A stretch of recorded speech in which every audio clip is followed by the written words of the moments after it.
This is Ramon Mejia for Geek Bytes Podcast. I just finished interviewing Stephan Morse, the author of the Continue Online series. It was super fun. I gotta say, he's a great guy, great author. He writes one of the most fascinating LitRPG books that I've ever had an opportunity to read. His stories combine sci-fi, fantasy. He does a lot of philosophical work in his first book, which is sometimes a little off-putting to some people, but I gotta say it's definitely worth the time it takes to get to the really, really good stuff. It's a great first story, and continuing on in book one. He has two other books that are already out. By the time you watch this video on August the 9th, it's his fourth book in the series is going to be coming out. He actually has a really great promotion as well. He's giving away the first book in the series for free from August the 9th to the 13th. So if you're watching this, you should be able to download it for free right now, and of course, get all of his other stuff as well. It's a really great interview, folks. I encourage you to check out his stuff.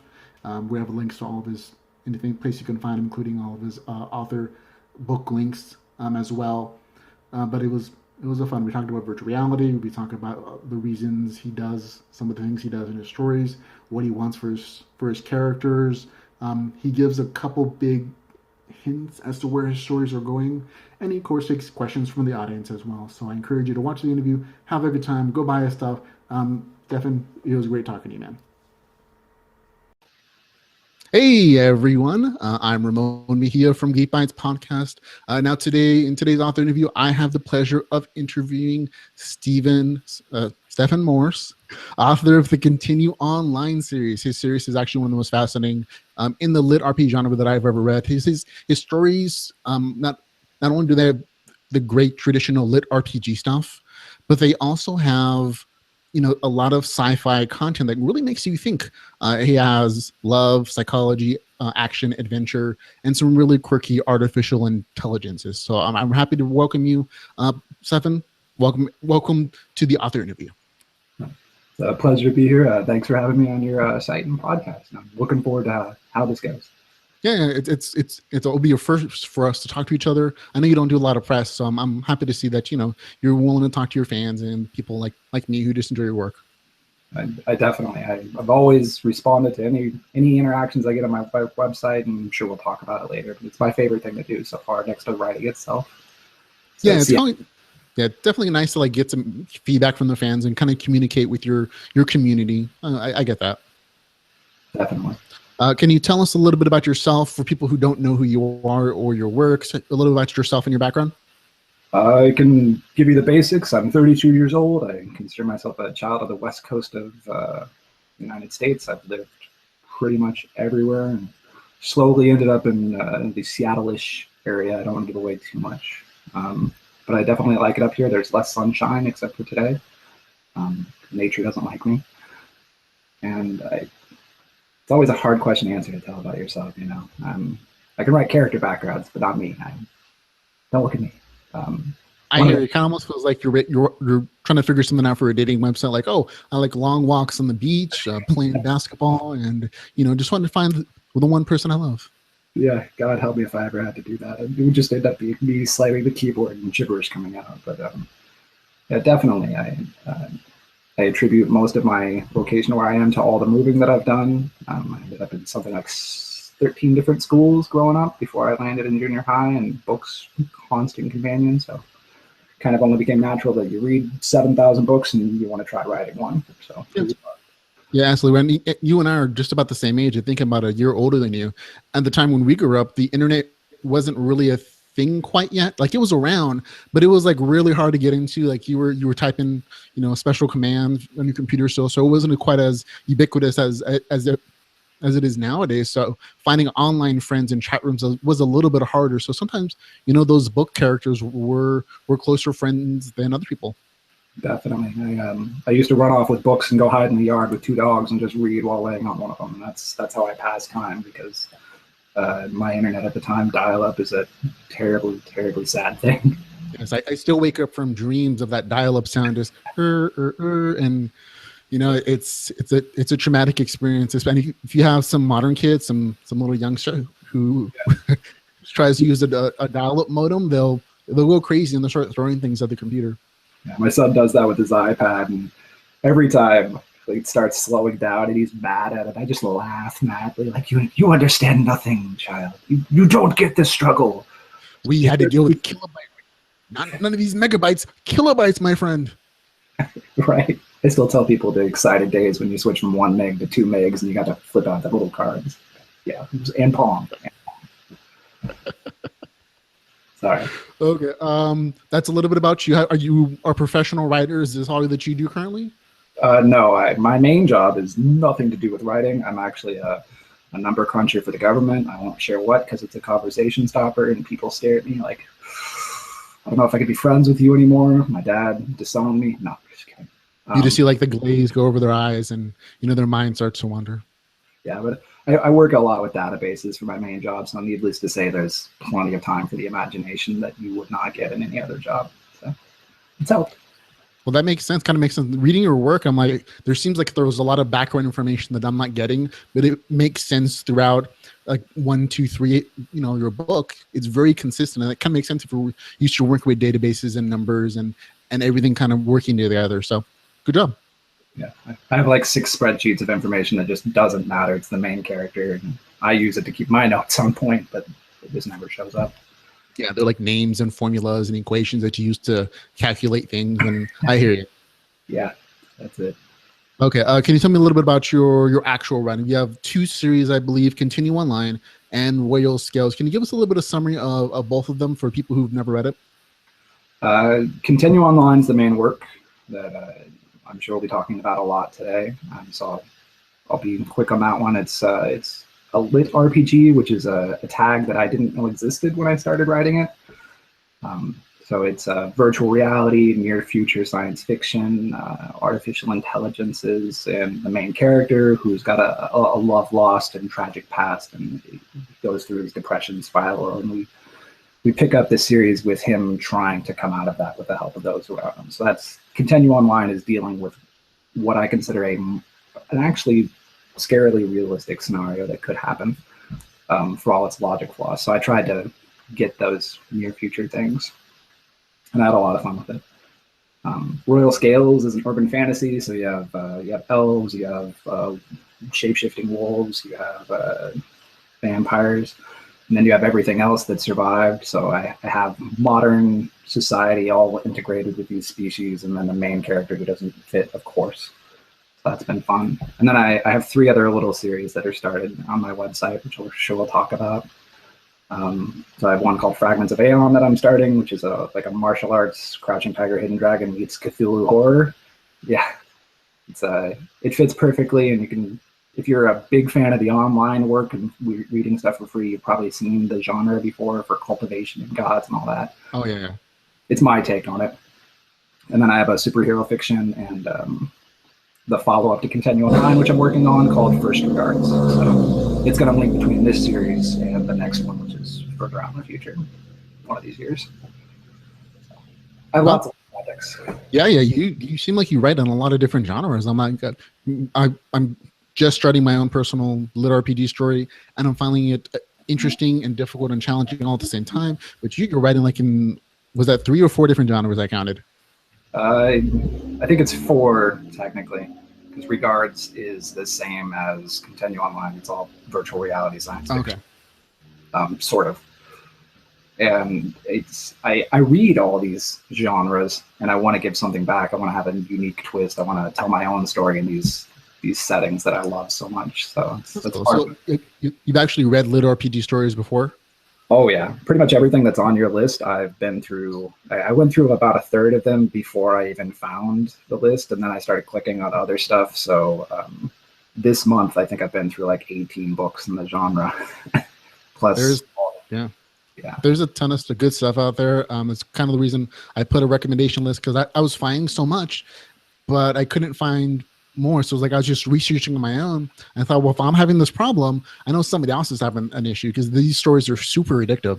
They're like, it's like video game story crack, for a lot of people. So, and I'm like, oh, I'm going to be your supplier then. I'll get you the good stuff, folks. Definitely. I've spent many hours reading other people's works, and some are fantastic, some are in need of polishing. But it's been a blast to just see what people do with this whole concept of living in a video game or a video game world or being transported or whatever. And it follows up with a genre that I've loved since I was like 13, where I only found one book. I think I mentioned it on your site, called Kilobyte. I'm like, this is great. And then it took another 15 years for more of them to finally make it to the US. So it's been a blast to see it become more public. And I think in part the resurgence of the genre is tied heavily to the resurgence of virtual reality, because the same things were happening when Kilobyte was originally written. Virtual reality was kind of hyped up. It never really fulfilled its promises back then, but with the advent of Oculus Rift, of the HTC Vive, and all those great actual consumer products that are coming out, that same kind of spark in your mind of like, this is something I can see visually. It almost feels like I exist here. So just pushing your mind, a couple years ahead in technology, or 10, 20, whatever it is, it seems very realistic that these type of stories may indeed become reality in the future. I think that's very inspirational for a lot of writers, and, including myself, and in understanding, the game mechanics in a virtual world and being a part of it and incorporating them in your life. It's, I think the two are really connected. Definitely. To a frightening extent. I worry where we'll be in another 20 years if we're all just plugged into pods and stuff. Like, I think Phantom Server talks about it in one of their stories. Like, everybody's just rows and rows of people in pods. That's where everyone went. And part of me is like, well, hopefully whoever designs it will have brains to help us all out with that kind of stuff and addiction. But it's part of the themes that I talk about in Continue Online. So. Yeah, I definitely look forward to the day when I have an ARC machine in my spare room and I can just hop in and go play somewhere. It's exciting to me. I understand how a lot of people are worried about the potential eventualities of artificial intelligence, virtual worlds, of singularity, all the kind of fun, interesting stuff. And you actually deal with a lot of that in your stories. But for me, it's exciting. I'm less worried about some of the negative consequences as I am about just the possibility, because I know people can be jerks, and I know that bad things can happen in reality, but I guess fundamentally I'm a hopeful person, and seeing virtual reality as a good tool, as a way that people can be creative in a new and exciting and different way. And I'm excited to see some of the creative things that they make, and the new ways that we can connect when reality and like physical distance isn't a barrier anymore. Definitely. And then storytelling itself, I think, will take on a whole new aspect when that kind of toolkit becomes available to design a world and then have people play in it. Like Neverwinter Nights did that when they first came out. They had a toolkit, and I remember just so many little private servers with private stories going on and people just sharing crazy things that were fun to play through and to see and interact with. So it's just that, like, a dozen levels removed in awesomeness. So. Yeah, and D&D actually just released a new kit for some online D&D servers. Like, they're a specialized company that lets you play tabletop stories with dungeon masters over the internet, and they actually license their content to them. So, touching on Neverwinter stuff, they give opportunities to create stories, and the technology just kind of facilitates it. So I'm always excited about that kind of stuff as well. It seems like, I had a lot of the same background interest in like gaming, dungeon masters, Neverwinter Nights, all that kind of good stuff. So I can kind of, I appreciate that. It's fun to be a part of. I was never very good at being actually in the pen and paper side of it. I'm a terrible role player in person. I don't have enough time to think about what I'm going to do. But it's great to see it becoming more of a popular thing, more forefront. LitRPG being... Yeah, absolutely. Now, getting back on track slightly, I know good conversations go this way. But let's talk a little about real quick. Where can we kind of find your books? Where can we buy them if somebody's interested in picking Continue Online? So all of the completed novels are on my Amazon page. They are found under just, I don't know if there's an easy way. I'm sure there'll be a link provided, but it's Stephan Morse on Amazon. I'm popular enough that I actually show up in the search results now. But anything in progress, anything that has not been completed, some of the works that we talked about earlier, the Fragments of Aeon, my superhero story, those are found on my WordPress, which is frustratedego.com, which is very fitting for me if anybody knows me in person outside of this interview. So you can get them all there, or you can find links to them. I'll put, whenever I update the chapters, I put out a Twitter feed for it as well, which is Frustrated Writing, if you want to follow that. And then I mirror all the same stories on Royal Road because I enjoy the ease of posting things there. They make some of the little LitRPG boxes really easy to do, better than trying to write it in HTML coding, which I'm terrible with. So. Yeah, I hear you. And your new book actually comes out, Continue Online, the fourth book, comes out on the 9th of August. So if you're interested, folks, in read the series, I think you're actually going to have a special promotional offer that same time, right? Right. With every book release that we've done, we put out the first book for free 5 days. So instead of paying $3.99 or having to worry about picking it up with your Amazon Unlimited membership, you can just download it for free, have a copy. The latest version of book 1, we finally got back the professional edits, so it's not just me and my wife scrambling to make things bearable for everyone, because we've done a ton of edits and we still miss stuff. But the professional edits come back, so those who pick up book 1 now will get a very polished version of it with a new cover too. It's actually a very pretty cover. I like it. So for free, 5 days on Amazon, and then if you enjoy it, the rest of the series is a click away. So. Yep, awesome. So, folks, if you like what we've been talking about, again, the stories involve action, adventure, loss, love, sci-fi, artificial intelligence, the singularity almost, a lot of interesting sci-fi concepts. Pause this interview, press the button, go to Amazon. You can find the link in the show notes to all of his stuff, including his first book. Go check it out. It's going to be free. By the time you see this, it's going to be the 9th of August. And so, you'll have the opportunity to get it immediately for free, and you can go, gobble down and binge on the rest of your series. Definitely. I would be welcome for that. And then if you like those books and you want to see the unpolished version of book 5, it is on my website. So if you just can't wait, it's there. You can see how it all ends. And don't forget the reviews, folks. If you like your story, write a review. It's really helpful. I've been talking to other authors online, and those reviews are really super important because it gives other people a chance to look at his stuff when they do a search for good stories. Because of your review, you might find his stuff, and you might share the joy that way. That would be welcome.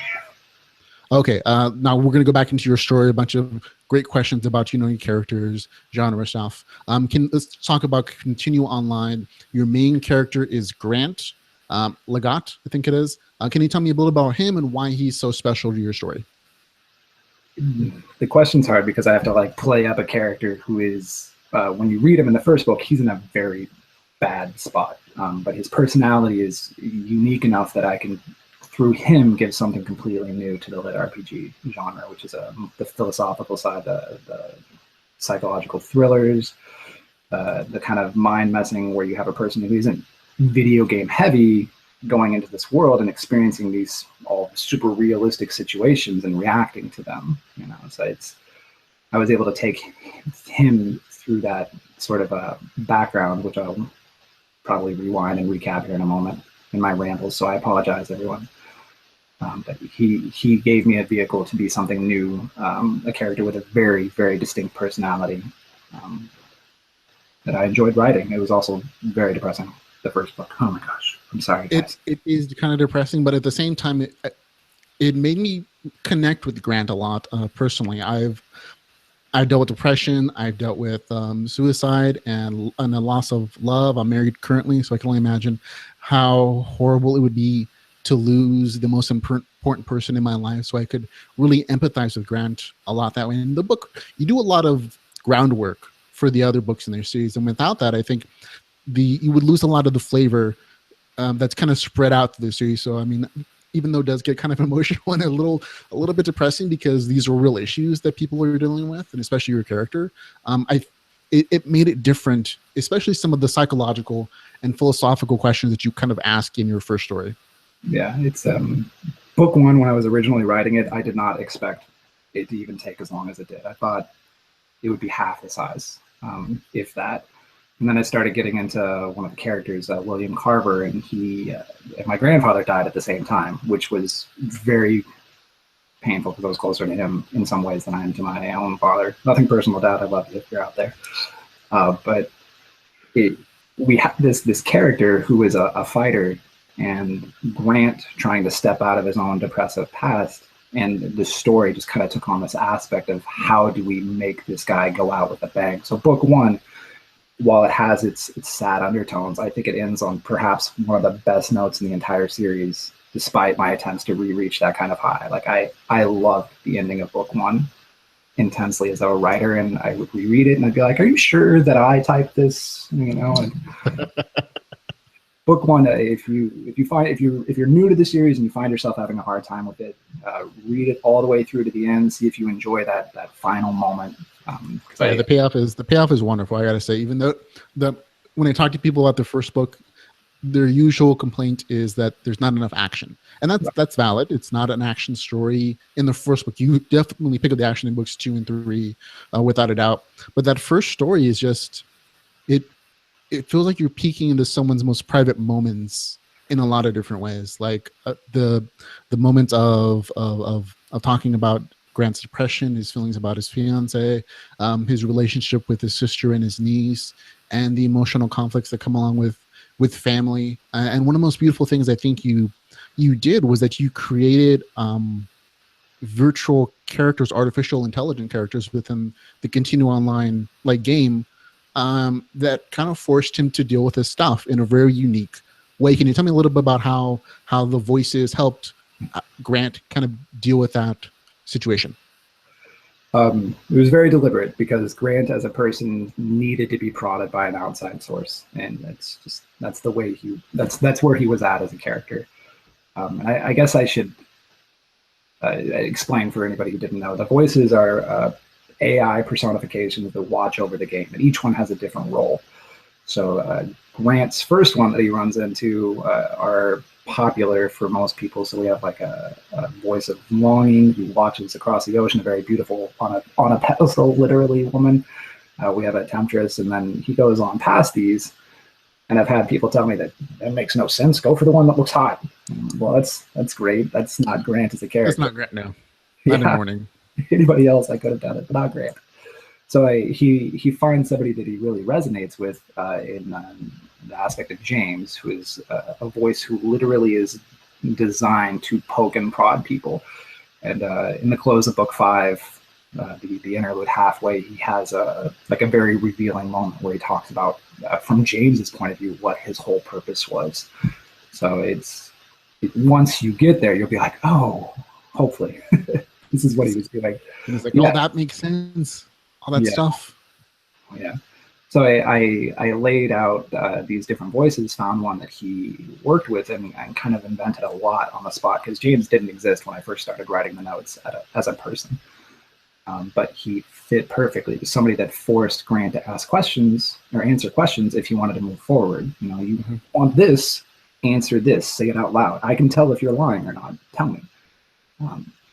So I'm kind of curious, like there's a lot of psychology in here, especially I always think of James as the psychologist, right, as somebody is not only just forcing him to ask and answer questions, but forces him to walk a mile in someone else's digital shoes to help him kind of realize that life is still worth living, that there are still ways to connect with the world, even if you go through horrible times and life is not great for you. It's worth pushing through it and you continue to work. Do you have a background in psychology, or is it just stuff that you understood? Without getting too personal, I have been to therapists, not for me personally, as part of a family thing. So I don't have a lot of direct background to it. I did study some of my mom's books. She has a master's degree in it, last I checked. I might not have the name right, but I've studied a lot there. And then when I was creating Grant as a character, I did a lot of research about how depression affects people, what it makes them do, how it kind of reduces you to like a numb robot that's literally going through the motions or on autopilot. So I did that. TED Talks, if you haven't seen them, they have some really fantastic ones where you get to hear people speaking about it. And that helped me create Grant, that helped me understand what therapy methods they try, and how to apply those to a person in a way that makes them open up. So it definitely, when we get to William Carver, that's what the voices in my head were making him do. They were making him open up and try to be somebody else, for NPC conspiracy reasons as well. But it allowed them to give Grant a chance to make somebody else be a hero one more time, to think about another person's needs heavily and then work on that. And by by doing so, he could change who he is as well and enjoy the feeling of being a hero, which we come back to in book 4. So we'll see a lot of rewinding where we come back to a new version of Grant in that book.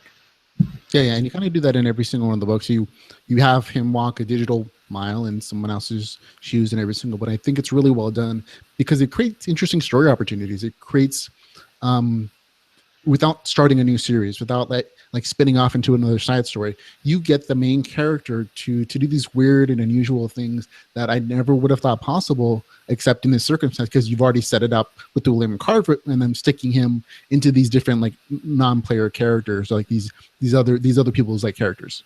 So. Right. So part of it was when I was reading the Depression stuff, that a lot of people feel like they have a mask on and they're putting on an act. So Grant, through acting as William Carver, and through book 2 where he pretends to be a little demonic imp, through book 3 where he's part of the robot empire, he's acting as somebody else. He's acting like things are okay and fulfilling the roles that are expected of him. And part of that, of course, is the love lost fiance lure, which keeps him willing to do these things to her. So it's been fun.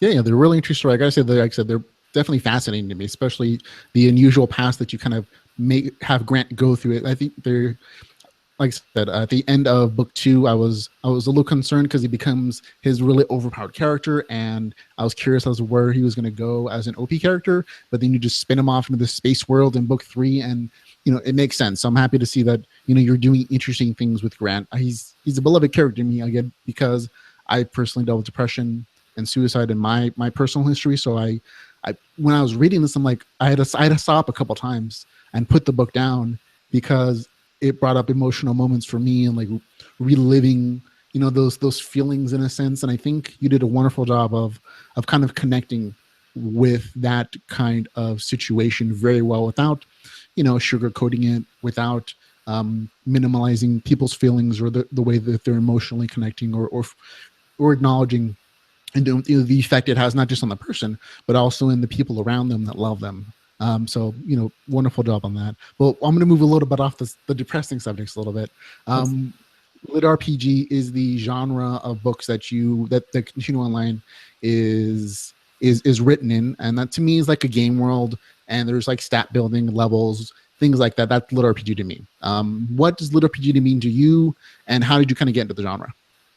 I think we talked a little bit about it, but I didn't know I was writing in LitRPG until about a half year into it. So like partway through book 2, someone threw this tag word out, and I'm like, what is that?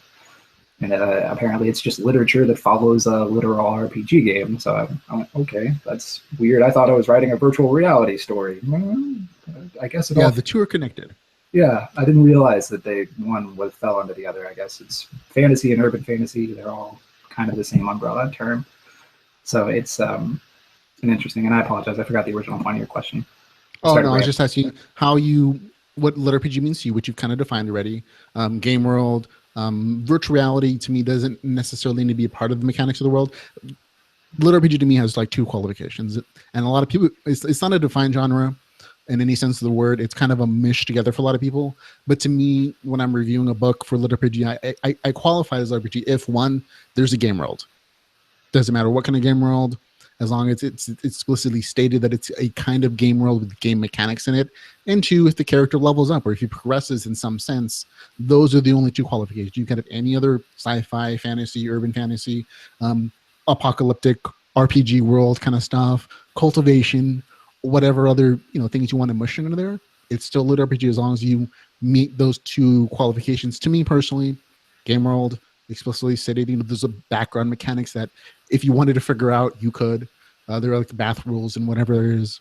Right. And your character progresses, and that's it. My question was how you got into the genre. I think that was the second part of it. Okay. Just making sure. So I read a lot, and then some. And at some point, I started finding online fictions that were free, translated works coming in from other countries, specifically Legendary Moonlight Sculptor. I can't say that word right at all. Sculptor? There we go. Yeah. It doesn't look like it sounds to me for whatever reason. So I started reading that, and when I read it, I felt very detached, and I don't know how much was lost in translation or whatever. So I kept reading more and more and more of this genre as they were released. eventually found my way over to Royal Road, and then I read more and more and more of the stuff on there. And at some point when I was going through them, I still felt like the characters were very non-existent in some ways, two-dimensional. They had drives, but I didn't feel attached to any of them. Mm-hmm. So I had been writing Royal Scales and another terrible trunk project that will never come out. It's buried under the back of the house somewhere in ashes. And I looked at it and I said, well, you know what? I want to try my hand at this genre. I want to see what happens. And book one, I think, ended up being typed in about 2 months because I became crazy. I'm like, mm-hmm. And then I spent like another 3 months editing it and then staring at a wall and then moving on and all that. But a lot of it was just seeing the other works that were out there and liking them so much that I wanted to be part of that. Yep, and I think that's wonderful. I feel the same way. I'm originally a consumer of LitRPG myself. Online Sculptor, a lot of Korean works, Japanese works, Sword Art Line, animes I've seen that kind of fit in the genre as well. That kind of got me into it first, but then all that stuff free that's online, it's just there. And if you're a huge reader, and especially if you have a background in gaming, whether it's video game or Dungeons and Dragons, whatever, it kind of meshes with some other passions you may have, and just when I first got my brain just started to explode slowly. And again, it's kind of like LitRPG crack in a way because I couldn't get enough of it. And I just, it's just amazing. And at some point I got so full of consuming, there's just so many ideas messing around with my brain. I just had to like put something on paper. And at some point I'll probably publish it. My wife edits from me in exchange for foot massages right now. So, that's how we're working it out. At some point when I finish, a couple, 10,000 words, I'll throw it out there and see what other people think. But I kind of feel the same way. And that at some point, when you love something enough, when it's such a passion for you, you have to produce, and you want to kind of give back. Definitely, it is very much a giving back sort of thing. And I mean, obviously, there's self-centeredness to it as well. But I want to see something new in the genre. I want people to realize that there are more things to it than just hack and slash adventures and more items to collect. Which is part of why I made Grant the way he is. I wanted to see more of the genre. And I may have gone a little too far left, but, it was still fun to do. No, I hear it. My story is very hack and slash, but I don't mind. I'm okay with my stories. But let's talk a little about, you said you're not a full-time writer. You have a real full-time job, which makes what you do is especially impressive. Do you have like a writing schedule that you do, like a certain number of words per day or stories? When I was writing Continue Online, I aimed for 2 releases a week, and it was whatever it took to reach the end of a chapter. Most of the time, I was able to write while commuting. I was able to write on breaks and lunches, jot down notes. So there wasn't any set, like I'm spending 2 p.m. to 2 a.m., I don't know, whatever. Working on writing. It was just whatever I needed to get the release by the deadline, I would work on that. And there were nights where I was up until like midnight going, I will finish this chapter. And I had to finish them in time to pass them to my wife so she could fix all the stuff where I don't know how to type, because those of you that have read the series, books 2 and 3, you probably have noticed a few typos. Imagine that much worse. and that's my original work. So we did a lot to clean that stuff up as much as we could. But it was a struggle sometimes. It really was. I think I only missed two deadlines, and then I took 2 weeks off for Christmas and New Year's so that I could spend time with my family and my son. Sounds good. It sounds like having those deadlines really kind of pushed you to produce more and more. I think for a lot of people, that same kind of concept, like I know in college, having a deadline, I was always that kid at that last minute, like that day before, punching out that article because I knew that deadline was there, and it kind of motivated you in some ways to have to produce. And it sounds like that's what your deadlines did for you as well. Yeah, I took a cue from another serial writer who does Worm and Impact and Twig, I think is the series he's currently working on. But when I talked to him, he would be deadlines. Deadlines are important. Deadlines are key. Release the same time every day. Release on time. Release the content. And I tried to follow that. I really did. Aside from my few slip-ups due to holidays and life. Life. So. Are you a outline writer, or do you just like go free thought kind of stuff? I always have a destination in mind. So when I got about halfway through book 2, I knew how the series would end. When I got started book 2, I knew where it would end with the testing of Grant. When I started book 3, I'm like, well, here's where it will end. So I would have my starting point and my ending point, and everything between there would be like, try to make this on track, try to make this theme correct. And then I'd have to go back and iron a few things out. And, some scenes never happened. I had notes that were jotted down just randomly throughout the rest of the manuscript. And, I did what I could to make everything that I enjoyed show up in there and everything useful. But it wasn't super planning because half that stuff went out the window. So yeah, I hear it. I feel the same. Like I know where my book wants to end, and just everything else is kind of in the middle. Like, okay, how am I going to get there? I'm going on this weird journey somewhere else, and I'm not sure how I'm going to bring it back to where I want it to be at. So I kind of feel, was there some like scene or story that you really loved but didn't quite make it into the book? There were a couple. There was one that was going to happen with Dusk and Zin. So in the interlude of book 2, there's a portion where Zin Yu is kind of reconstructing herself, which was a messy and really fun chapter to write. And I wanted her to come upon a vision of Grant sitting in the Ark with kind of like a Dusk curled around protecting Grant, because Dusk has other purposes that I never advertise. You don't find out. They're there though. And I never got to write that scene. It just didn't happen because too many other things were going on. And I didn't want my 5,000 word chapter that already had enough in it to end up being 10,000 and half nonsense and stuff that didn't need to be there to make the story flow. So right. Sometimes, it's more important to brevity is more important than length in some instances. I tried.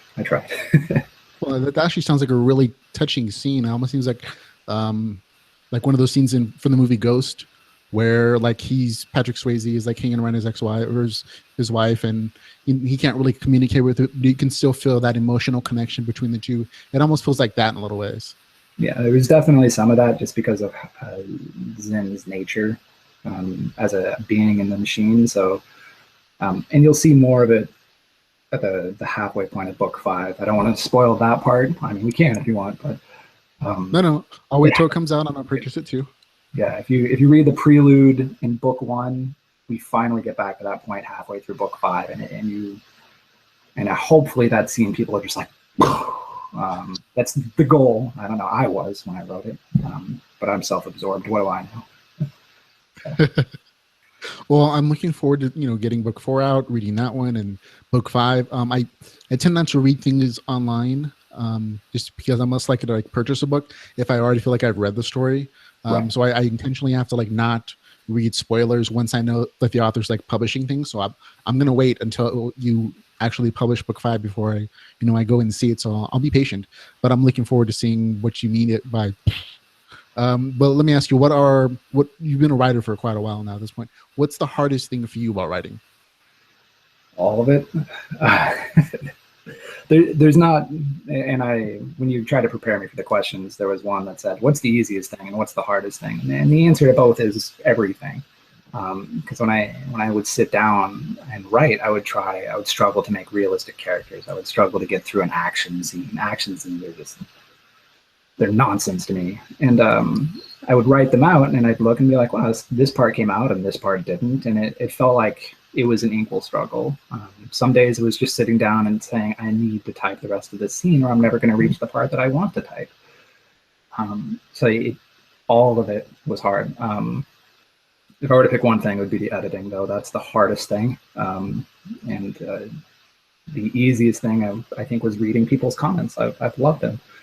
Going back to what you said briefly earlier, I've had more than one person send me a message saying that they really could relate to Grant's struggle and his family dynamics, having been on both sides of that board. As you yourself mentioned, it's a very relatable topic for some people. And that kind of stuff, getting that kind of feedback is just awesome to me.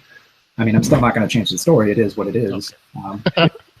That was in my next question. If comments from the audience have ever caused you like to veer off your story in any way. So book 3 is my favorite subject.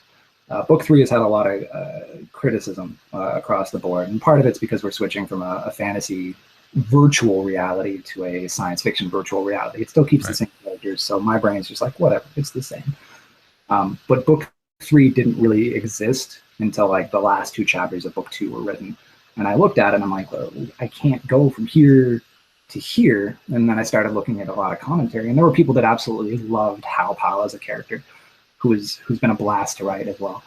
And I looked at it and said, well, you know what would he be doing? I mean, we're talking about a consortium of AIs that are all essentially clones of each other. How are they going to move on to the next step? And that's where book 3 came from. I said, well, you know, I have this family member doing this, I have the main character doing this, and I need to back away from the Blink being ridiculously overpowered,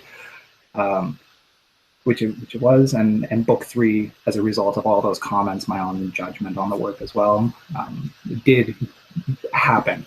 It wasn't originally intended when I started plotting out the whole series. So, I gotta say it's a good choice to me, because I was running the same thing at the end of book 2. Like, where's he gonna go with this?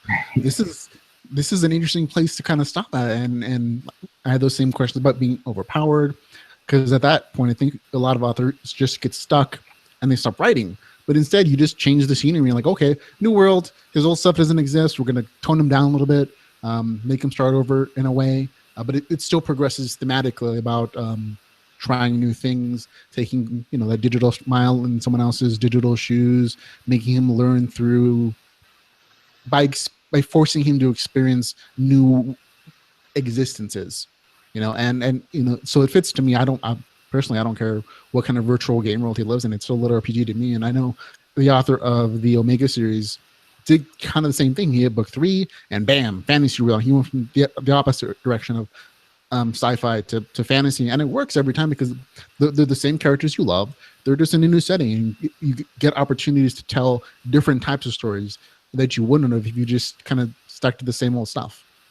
Definitely. And I think, I'm pretty sure it's the beginning of book 4. I have kind of a recap of what's happened the first 3 books, but it's done from Mother's point of view, the overall AI, and it talks about how she's trying to impact Grant through these different events, these different questions to see who he is. So there's a big theme. You'll see hopefully some of the reasoning behind these different actions, these different questions and tests. Because I mean, realistically, they could have just said, here's all your stuff, have fun, goodbye.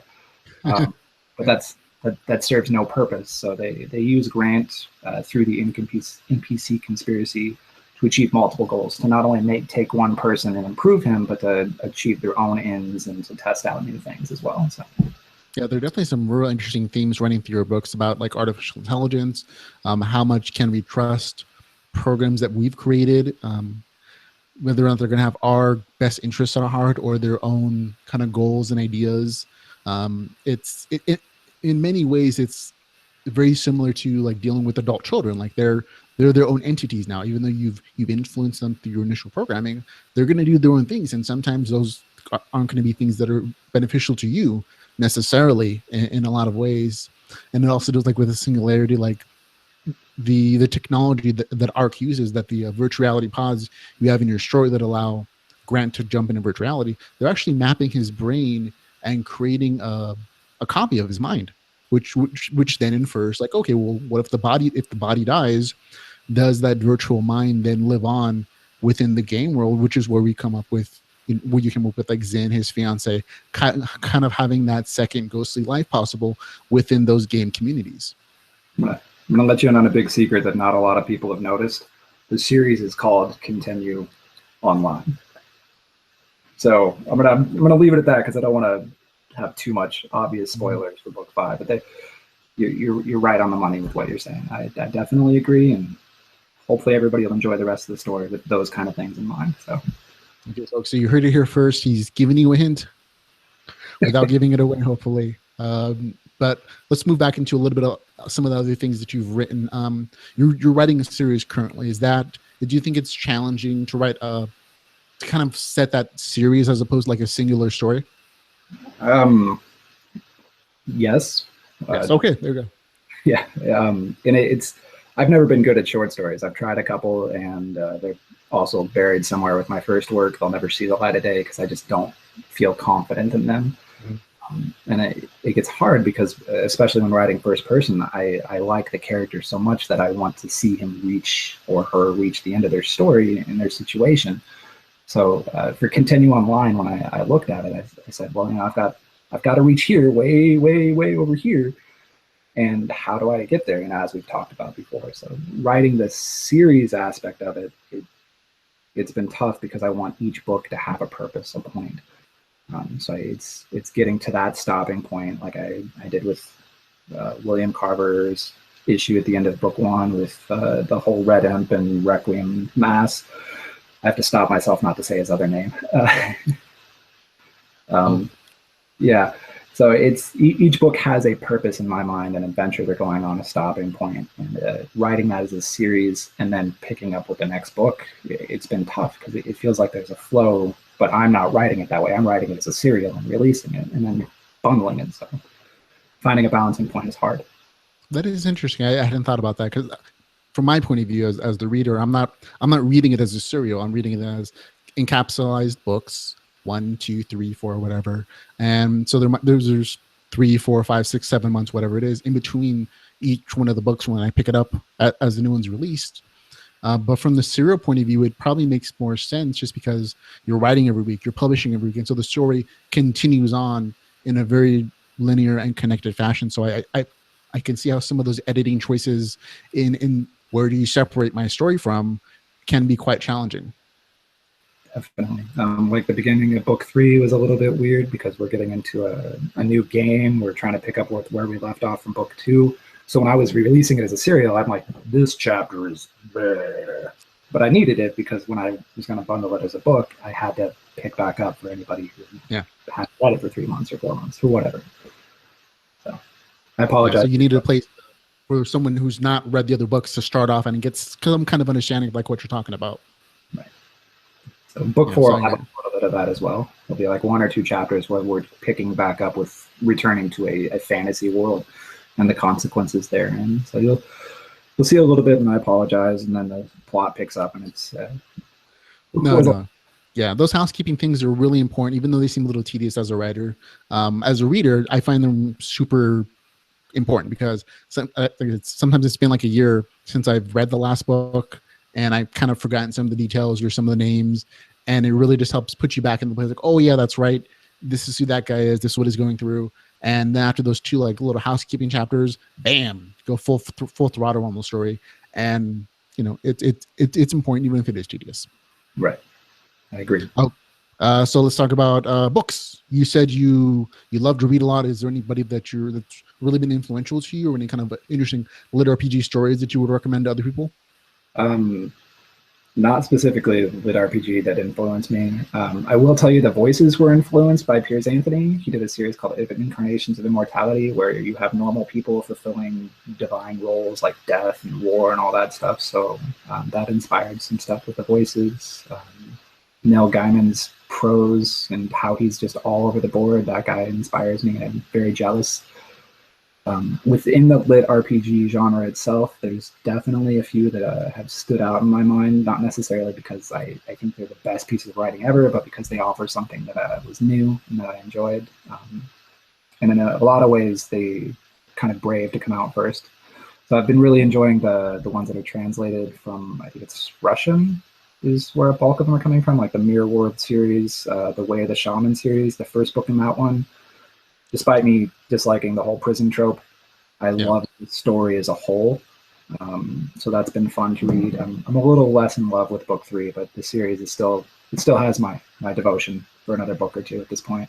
Yeah, I definitely love the first book in that series as well. That's definitely my favorite of them all as well, just because it introduces like some interesting crafting mechanics, and you don't get that in a lot of traditional stories. They don't spend a chapter or 2 talking about how to make gems and different materials, and it felt fresh. So definitely, that's one of the things that I enjoyed about it as well. And there were a couple others on the list as well that were good.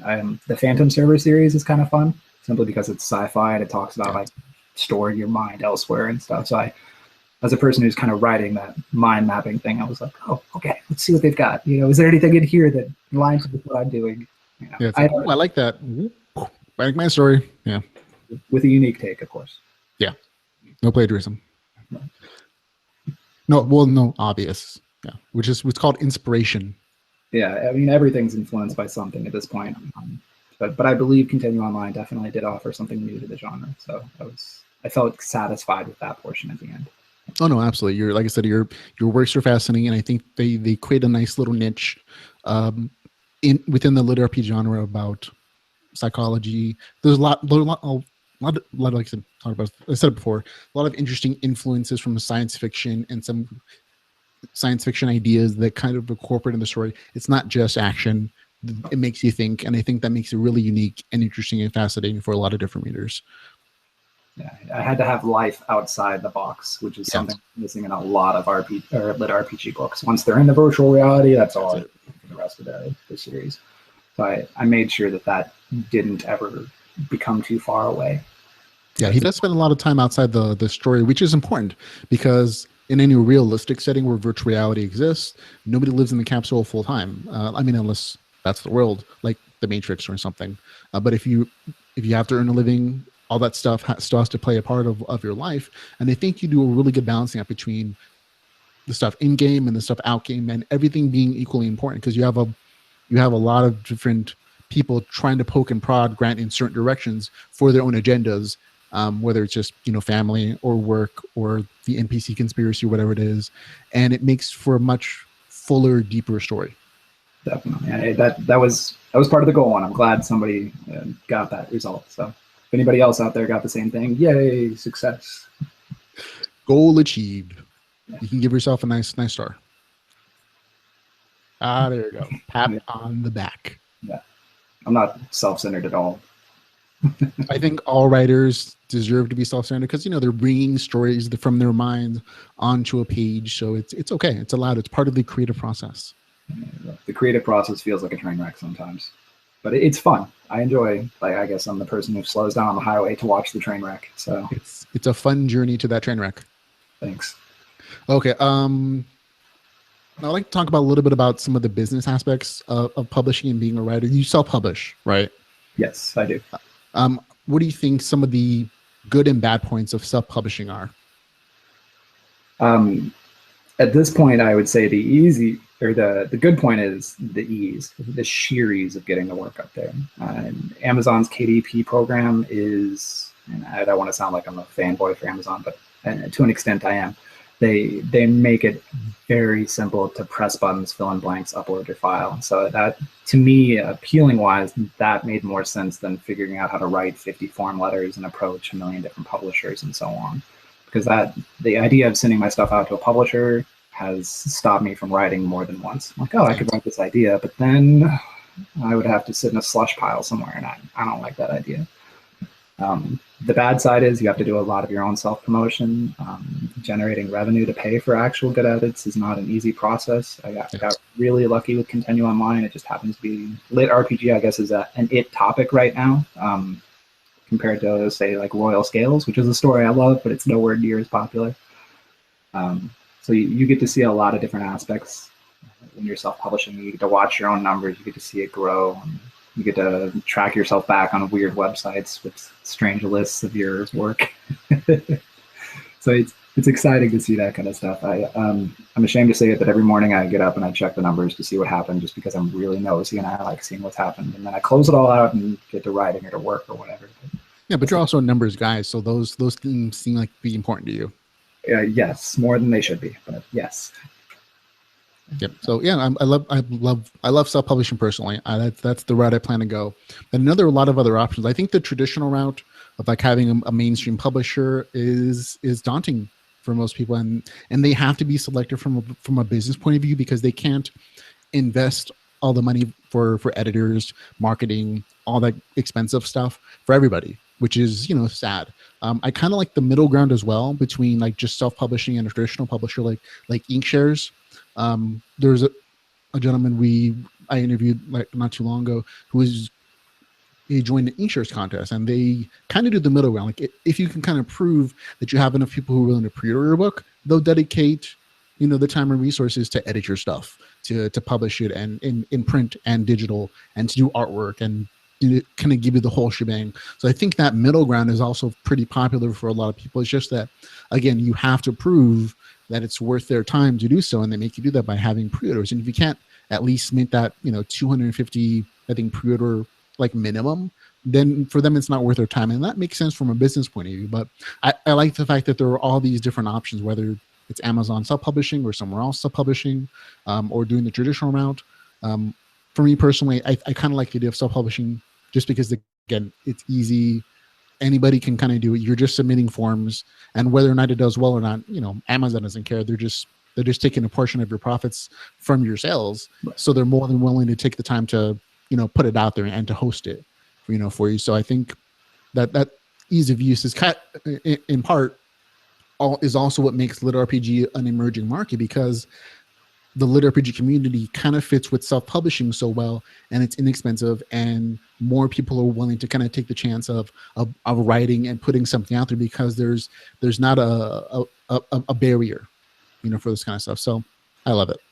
I would warn anybody who does go the self-publishing route, if you go through Amazon, it's not good or bad, it just is. They do charge a delivery fee, so be careful how you format things. I know book one, we struggled a lot trying to find a formatting that would reduce the size of the book going out to people, but it would still look pretty enough that you could read all the little special boxes and stuff. So that was part of the struggle in self-publishing. Would you give anybody any advice? Like, what kind of format did you end up using? I think we ended up on the last version doing like just HTML cell boxes, which seemed to work with most devices. But that's one of the downsides of the LitRPG genre, is if you're putting in these little system notices, there's no perfect way. Way of the Shaman, some of the earlier ones, they're little screen captures and they're hard to read in spots. You have to click and zoom, and only some devices do that. So I saw the same problems I was having a lot of people are in the genre, and it just seems to be how it works, unfortunately. So. That's cool. Did you find any good resources to help you kind of, wade through that mire of technicality, or did you just have to figure it out yourself? Googled and ran into the same threads with the same issues, because it's not just LitRPG that's using these boxes. There's some technical manuals and stuff. So we got a little bit of feedback there. I think we found about the best balancing point we're going to be able to with this series. So. Well, it looks good to me. It seems nice, but the advice for people who self-publish is more than welcome. I'm happy to get the advice personally, because it kind of gives me something to look out for and to research before I start throwing things out on Amazon myself. So thank you for that advice. In general, is there any other advice you'd give, like self-publishing writers or just authors who are writing for the first time? I will tell you, editing is a huge factor in feedback.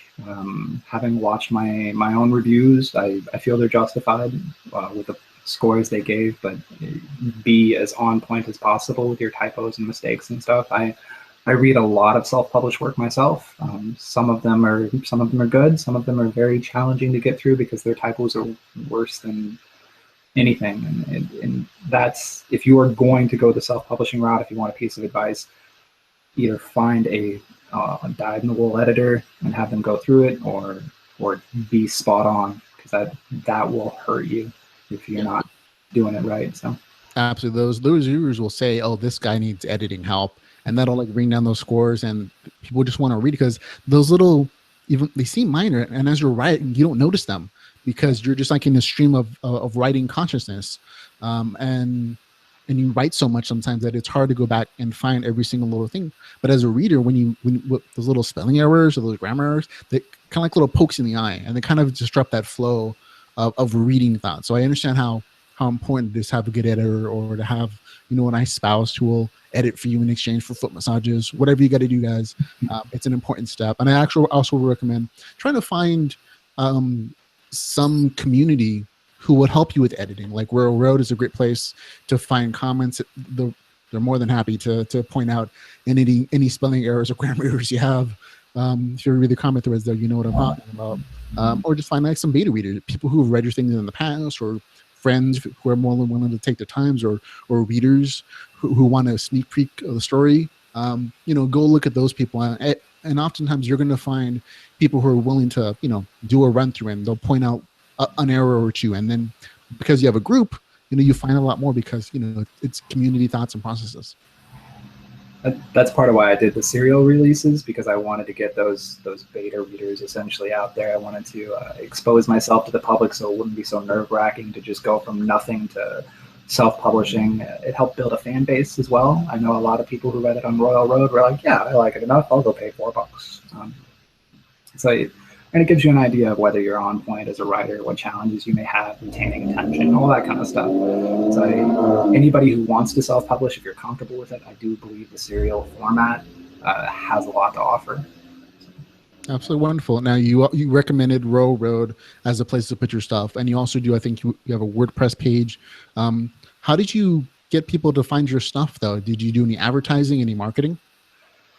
No. I ended up doing two things. One was just posting to Royal Road, and then I hung out a lot in the chat room, and I'm still active there. So if you want to stop by and tell me my story is a fantastic piece of enlightenment, then you certainly can. So that was part of it. I got in with the community there. I work as I hang out with the group on Royal Road, and it's a team that does reviews. So it's giving back to the community that way as well. And then I also ended up posting my work.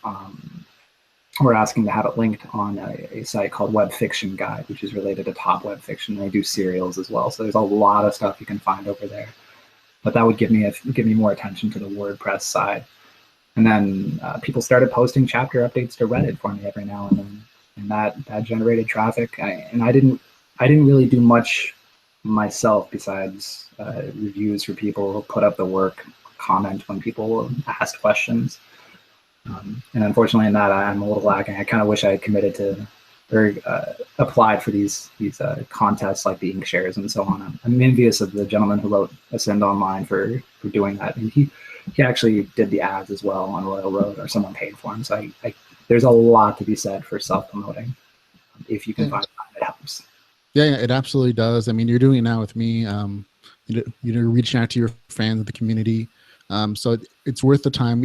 It's a little difficult for some people to put themselves out there and to show their faces and to talk about those stories that are mostly live in their brains and on the page. So, good job in going out there and doing that. But I absolutely agree that once you can find a few communities who like your work and who are going to support you, it really does help, because people talk to people who love your stuff are more likely to kind of talk about it for free and say, hey, I found this really good thing. I think you might like this. It kind of connects back to those reviews, why it's so important for people, if they like your stuff, to give you a good review, because that same kind of word of mouth emotion or concept kind of spreads digitally as well. I mean, the only reason I found so many good LitRPG stories personally is because of a Facebook group that talks about LitRPG, started by Alaron Kong, who writes the Chaos Seed series online. And he was kind of the same mindset. He didn't find the community, so he made it. And there's like 1,200 members, I think, on Facebook. And we'll share recommendations. We'll talk about the stories we love. Have some nice discussions about what LitRPG means, or some particular commentary review on a particular story or whatever it is. But it's that community that kind of promotes everything. Rising tide raises all boats. That kind of concept, where the more people know about it, the more everybody benefits. Writers, readers, all that good stuff. I've been saying this word a lot. I definitely agree. I really got to stop that word. The writer it happens in my writing too. Like, I'll find myself writing those same phrases again and again. I'm like, no, I got to look up at the thesaurus. There has to be a different way of saying this. I did the word frankly once for some reason, and there was just like an entire book. I kept writing frankly, and I'd go back and I just deleted them all. Like, these all are pointless. So yeah, I find myself speaking it too, or filler words or ums and does. So I apologize. I do what I can. Yeah, I understand how it feels, man. We're gonna jump into some questions from your audience. These are people who have read your books, who actually enjoyed reading them. So the first question comes from David McCord. He asks, when will you be bringing the series to audiobook format? I honestly have no clue how to go about doing that. So as soon as I figure it out, I definitely want to look into it. Last I heard, there's a couple different companies that will help with it. Audio Babble is one of them, I think I was looking up. But it's once I get the fully edited versions where I know I'm not going to make any more changes, I will definitely be moving on to the next format. I'm going to look into physical copies of the book as well, which apparently don't have much profit, which is fine. But it's making sure that whatever I put out there is the final version, is not going to be touched anymore. So once the last 4 books are edited, which will hopefully be done by January, and I'm hoping book 5 will be released in January as well for anybody interested. Then I will start looking into the other mediums. That sounds good. You might also look into actually contacting the readers themselves. Like they tell you who does the audiobook reading on Audible or wherever it is. I know a couple authors who just send them an email saying, hey, or how much would it cost if I wanted you to read my book? And because they're doing it themselves instead of like in a traditional studio, but they generally have their own equipment at home anyways for it, like their soundproof room, their mics, all that good stuff. I've heard they give you some pretty good deals because they're keeping all the profit for themselves. So, it cuts costs down for you as the author potentially. So another thing to look at. It never hurts to send someone an email. Yes, I need to be better about that. My wife does a lot of that stuff. Any ads that were generated out there in the world, she did them, and I didn't ask questions. So, absolutely. What's your wife's name? Samantha, thank you very much for helping out my friend in doing the editing, publishing, all this good work and emails. It's super helpful. I think it's important that we thank our spouses when they do a lot of good work. I do. She's at the stage where foot rubs are the only answer. So anyway. Foot rubs, back rubs, hey, whatever it takes, man. Right. Okay, next question from Travis Bagwell. You're really good with writing emotions. I agree. What do you do to draw on that? Music? Do you watch a movie or just personal experience? Well, on the sadder moments, I sob at my own desk, get out some tissues and some ice cream and hope nobody notices while I'm writing. It's one of the reasons I write in first person. It is far easier for me to put myself into those shoes, to imagine whatever the scene is. I try to write in third person and I'm just terrible at it in comparison. So it's a lot of it really is just me imagining. I don't watch, I don't know, what's a good movie? Saving Private Ryan. I don't watch the breach scene and the emotion there in order to get a good sad moment. I don't watch battle scenes to get a good high moment. It's all up here somewhere along with the rest of the nonsense that ends up on the typewriter. Or the keyboard. Okay. Whatever it takes, like I said. So I'm glad that you don't have any outside stimuli to twitching those moods. Personally, I kind of need it sometimes. Like I'll be in a weird funk. I'll hit some block and I need something else just to kind of take me away from that place, whether it's a touching movie or some weird song that I love.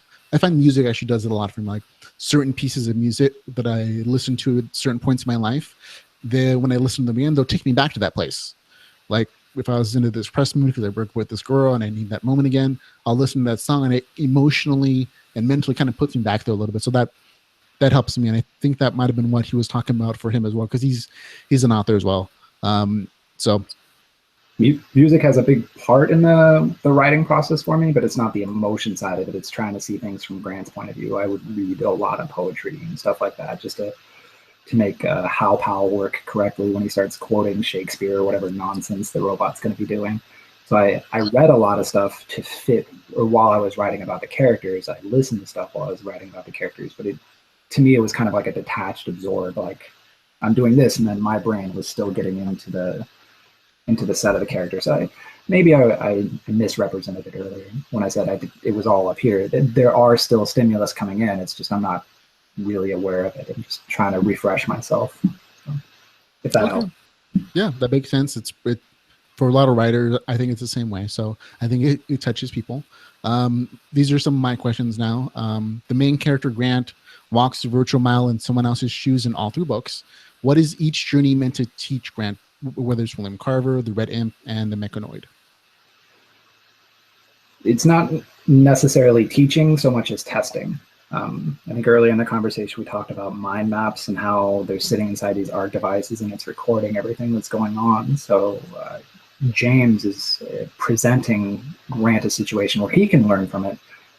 But at the same point, they want to know what kind of person he is. So, and Grant may not know until he's forced to decide for something that really, really matters. Can he stand up and fight against insane odds in a crippled, broken body? Can he be a hero? And that's book 1. Even though he's pretending to be somebody else, he still has to make the decision to do it. And book 2, this one, a lot of people kind of disagreed with it because it's still a video game in their minds. But can you kill another person? Can you do this for the person you love? Can you find a way to remove them with the odds stacked against you? And so that was the whole purpose of the red imp, the test given to him. In book 3, the question was, how far can you go? Will you go for love, your spouse that's lost? How far will you go to reunite with her? Can you imagine yourself as something completely inhuman? Can you be like a robot and miss an arm? You know, are you okay with that? Are you okay being in the middle of a war zone and just seeing destruction around you? So a lot of it wasn't necessarily to teach him, but well, I guess I should say that it was to teach him what kind of person he was, as well as demonstrated to everyone else what kind of person he is. Where does he draw the moral line? What does he value? Those kind of things. Okay, I see that. I see the testing part a lot now that I'm thinking back on it. Like from the NPC conspiracy point of view, how they're giving him assignments to see, okay, how far can we push him? How can we use him to kind of fulfill our purposes or our goals, that kind of stuff. That makes a lot of sense thinking back on it now. Yeah, my wife said it was one of those things that'll make more sense on the second time you read it through, if you get to it. Yeah.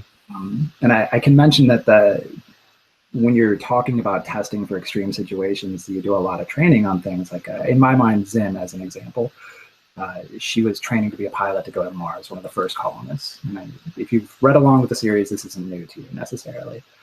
But during this testing process, I imagine they stressed her out. They gave her unwinnable scenarios, all these things, and measured who she was as a person. They trained her to handle the situations and so on. But I imagine that as a part of all these tests, there's like an emergency eject button, like, I'm done, I can't handle this anymore, I found my line. And that's what the NPC conspiracy is you get a certain amount of get out of jail free cards. How are you going to use them in your upcoming problems? So there was a lot of that mix in there as well. That clarifies anything at all. It does absolutely clarify. And it kind of implies that there's some big goal, maybe yet to be revealed, that they're kind of pushing Grant towards a little bit. I see you looking away. Okay, it's okay. We won't touch on it. No spoilers for future books necessarily, folks, but it's not technically a spoiler. It's in book 1 at the very beginning. See, you just didn't notice it because you were so interested in getting to the second chapter. Yeah, I'm hoping people will be like, wait a minute, wait, what? And I'll go back and reread it. What? No. Are you serious? When did you do that? Right there at the beginning, first 2 sentences.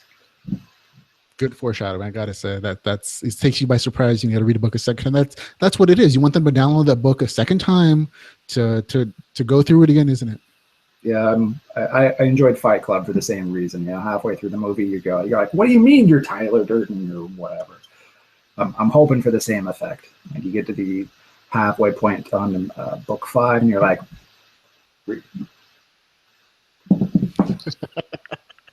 that's what I'm hoping people will do. And then read through the rest of it, of course, enjoy the series.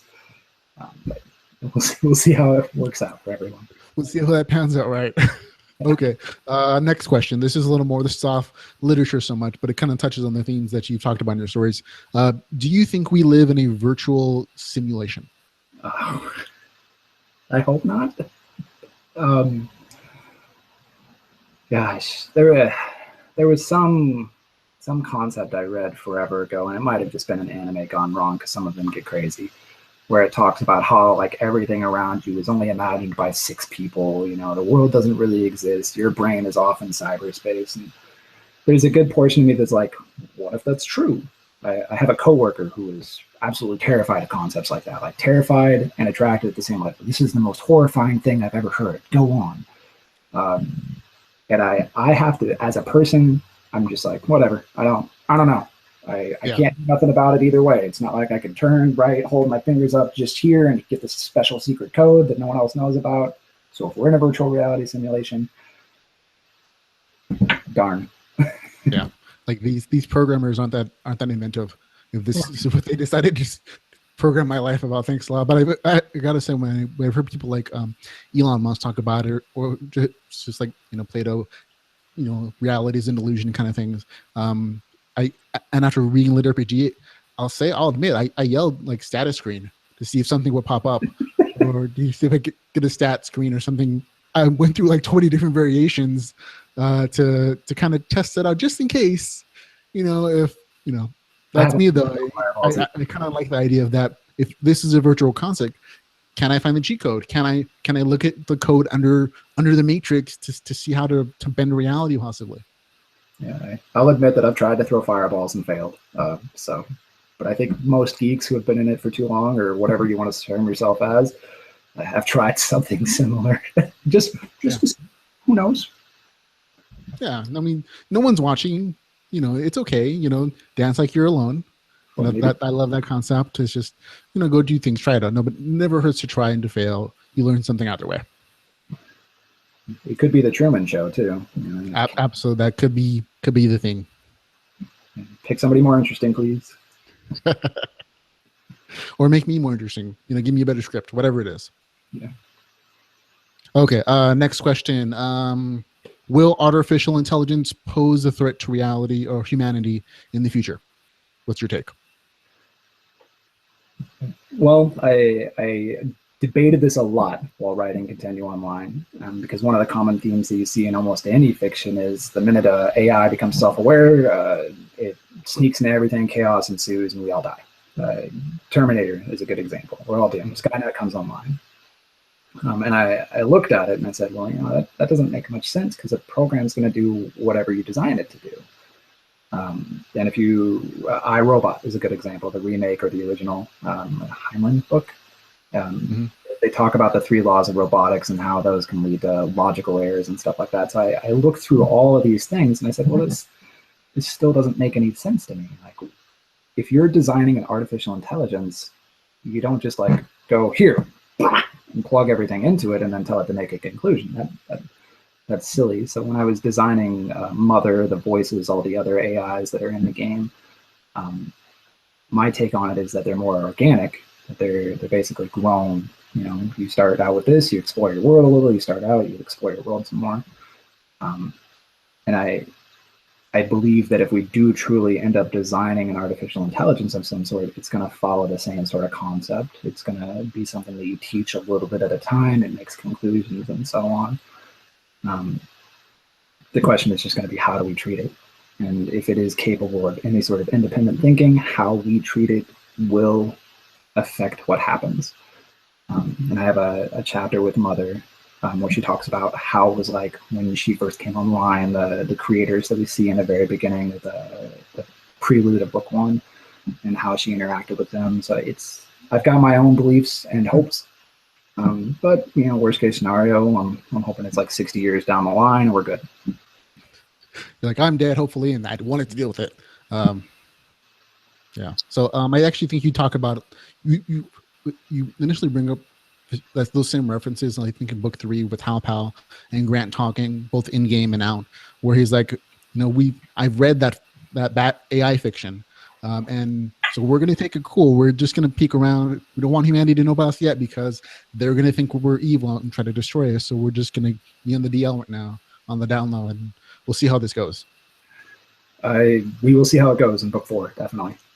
But yes, that was the belief. Hal Pal is kind of my interaction with Grant from a human versus AI point of view. I enjoyed building in, what was it, Stranger Danger's website, which Hal Pal spends some of his spare time trolling the users of that website with conspiracy theories, which is funny to me to imagine an AI doing that. Yep. The armor polishing thing, whether you could take him seriously or not, whether Hal Pal is being sarcastic, all those things were fun to write. But yeah, that's definitely a good writing joke. Yeah, and I'm hoping that it represents that things may not go as terrible. And you'll see it in book 4. Humanity is kind of the aggressor, and the sword fires the first shot. And it'll be interesting. I hope everyone enjoys it when it comes out.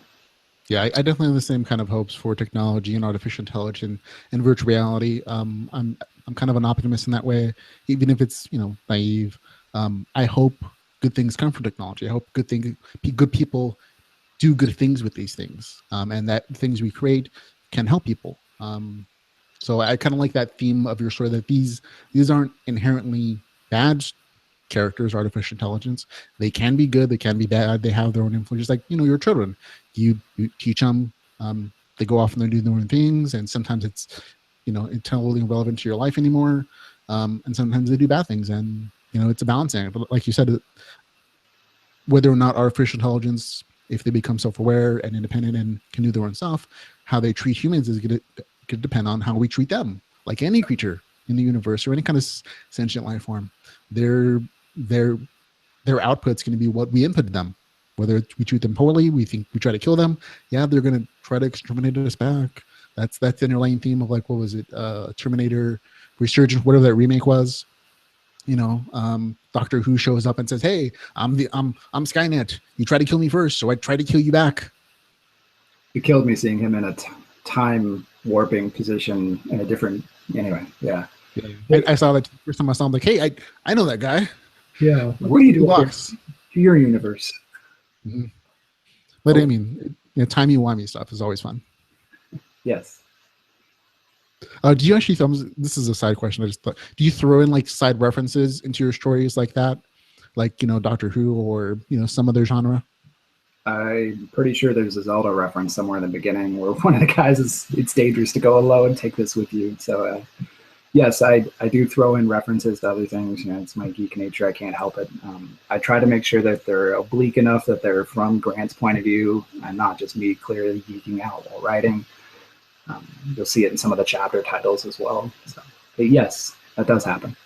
That's good. I like that. I mean, I like the fact that you have little Easter eggs sprinkled. And now there's going to be a new treasure hunt. When people get your first book, they're going to start searching for that reference. So, you've inspired people to go looking through your books again. I'm pretty sure that I snuck a couple things into it's the beginning of book 4. There's a couple file names that are in there. And if you look, there's little hidden letters in the file names. So may have to read them in the right direction. I won't say any more. If you find it, great. If you don't, if you do find it, you can send him an email or post on Royal Road or on his WordPress page to let him know that he found the hint. Yeah, I would enjoy seeing somebody respond. Absolutely. Okay, so one last question, kind of tying into virtual reality. Virtual reality is a thing now. We have the HTC Vive, we have the Oculus Rift, PlayStation VR is coming out in the future, I think like November, December. Nintendo's looking forward to virtual reality as well. Even Microsoft is developing virtual reality and augmented reality. So these technologies are becoming real things. And like I said, I think I've said it before, you use virtual reality in a very interesting way therapeutically for Grant in helping him become a better person, letting him walk that virtual mile in those digital shoes. How do you think virtual reality is going to play a part in our future? How do you think it's going to be used? I know I talk about it in the very beginning of book 1, but I imagine there's going to be a lot of changes to like the travel industry. There's going to be changes to just employment. Like telework is a thing that's becoming more and more popular. Now imagine that you and 50 other people can go meet in person. I touch on that in the book as well. So I'm hoping that as we see it come out in the future, that it'll be kind of like a spread of humanity will stop being like clustered in major cities, maybe, which will ease up on resources, that kind of thing. But it's not just the therapy aspect that it will impact as it becomes more prevalent. It'll be just how society gloms together, like the internet kind of did for cultural clashes. We'll see more of that. It's a hard question to answer. I don't know for sure. Have you ever tried virtual reality? I've stared at videos of it. I have not purchased anything yet. I might be able to consider it a business expense if no one's looking. Yeah, no. There's. I mean, it's an expensive thing to get into right now.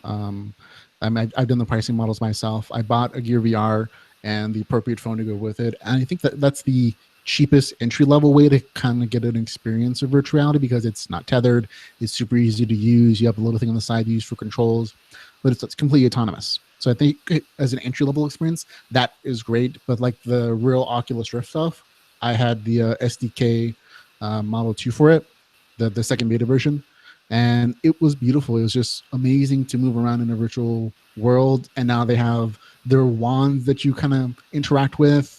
And the technology is progressing at such a rate, even though it's only been like 4 years, I think, since the first Oculus Rift was kickstarted.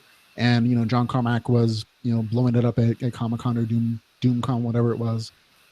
It's already to the point where you can interact with an environment. And if you ever try real virtual reality, like the good stuff, like the Oculus Rift with HTC Vive, where you can move around, your brain very quickly forgets anything else.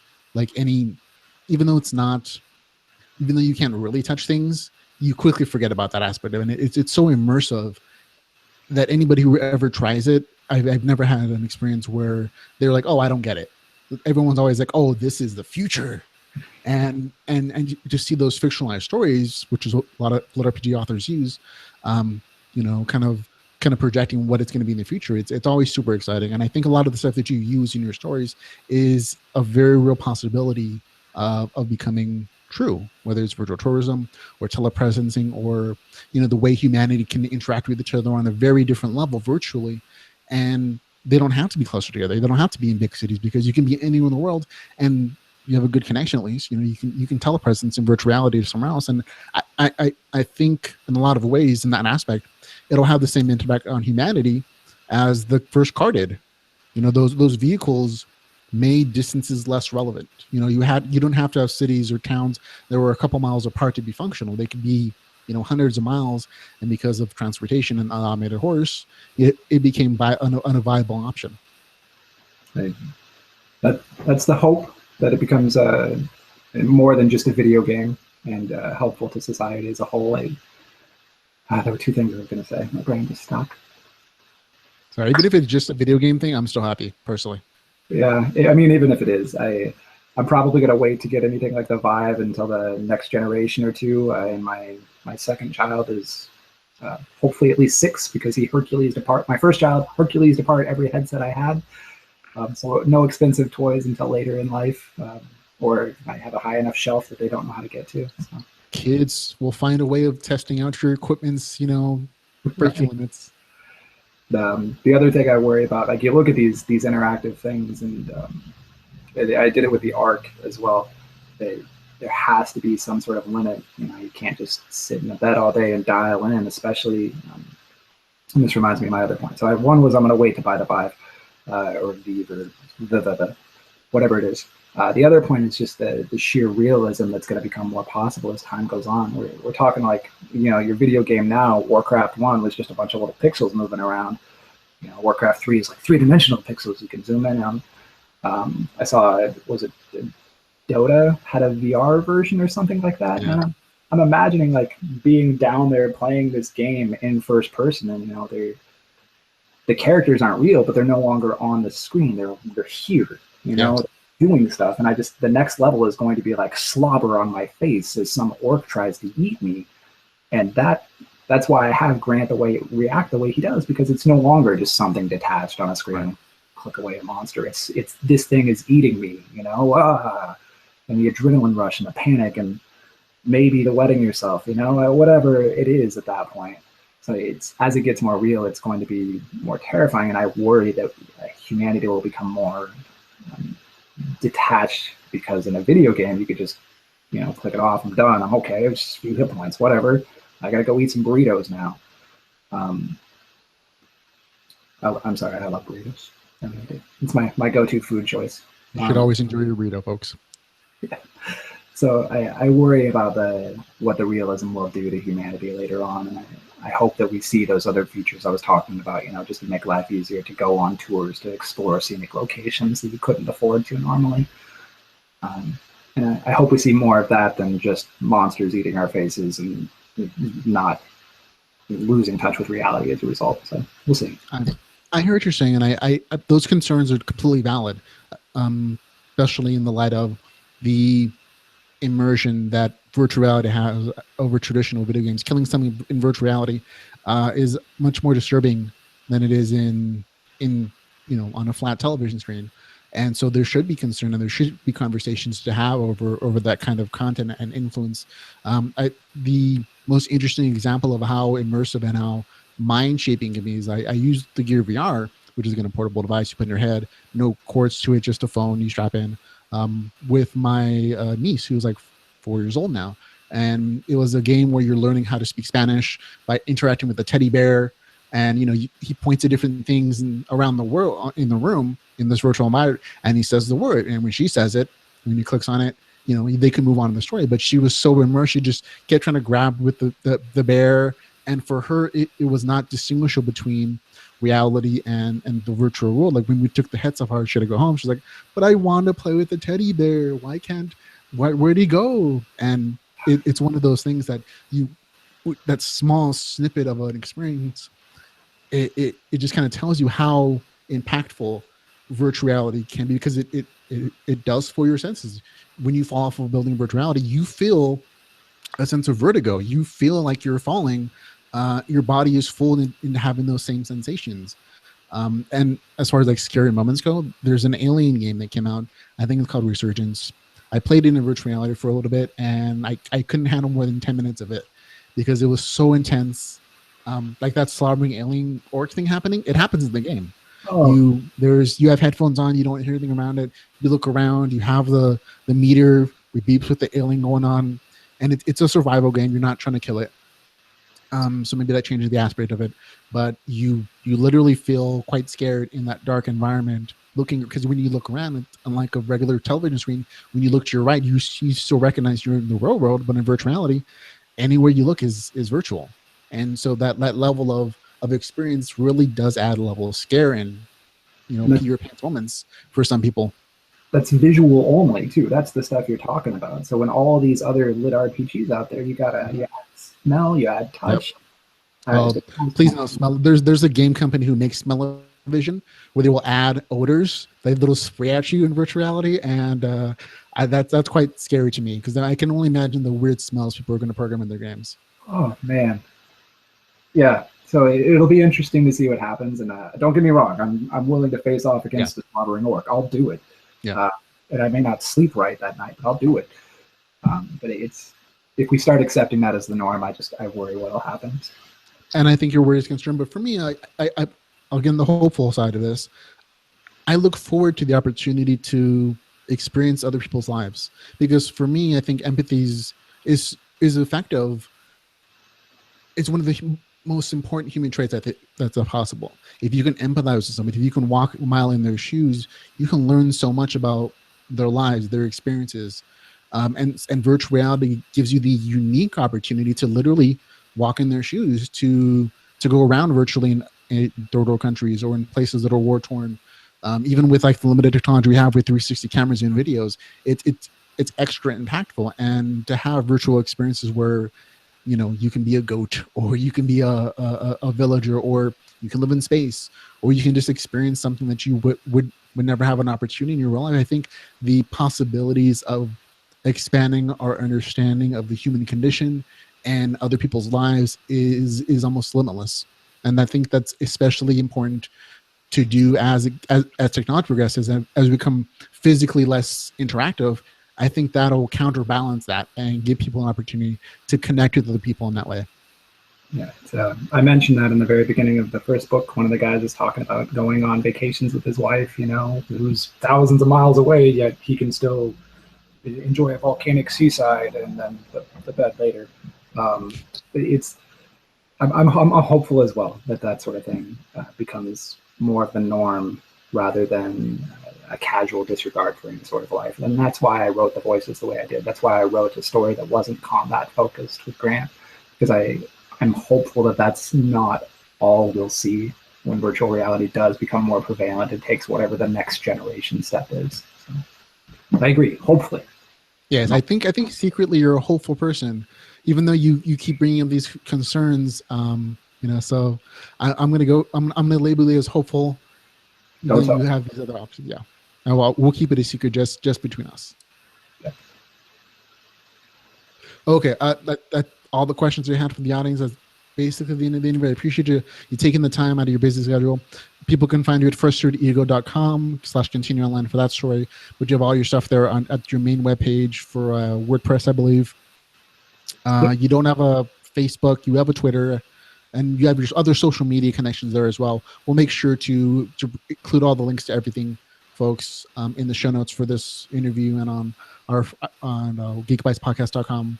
If you want any of those links, of course. You're on Amazon, Row Road, Goodreads. You have a ton of good books. You're publishing your 4th book again on August the 9th. and you're giving away your first book at that same time for 5 whole days, folks. So if you're watching this and it's August the 9th or a little bit after, I'd encourage you strongly to go to Amazon, download it. It's going to be free, and it's going to lead you into a wonderful spiral of story and interesting sci-fi and lit RPG stuff. And give the first book a try. If you can make it to the end, I think you'll definitely enjoy the series. So. I encourage it. It's on my LitRPG recommendation list for a reason, because I loved it and I want other people to see it as well. So that's going to be it, folks. Let's say goodbye to Stephan. Thank you. Thanks for having me. I mean, thanks for talking to me, man. I appreciate it. You're super fun to talk to. I had a really good time. I've been looking forward to this, conversation all week long. I love talking to interesting people and authors of things that I love. It's been fun. Thank you. Say goodbye to your family, man. You have a good day, okay? Bye, everyone.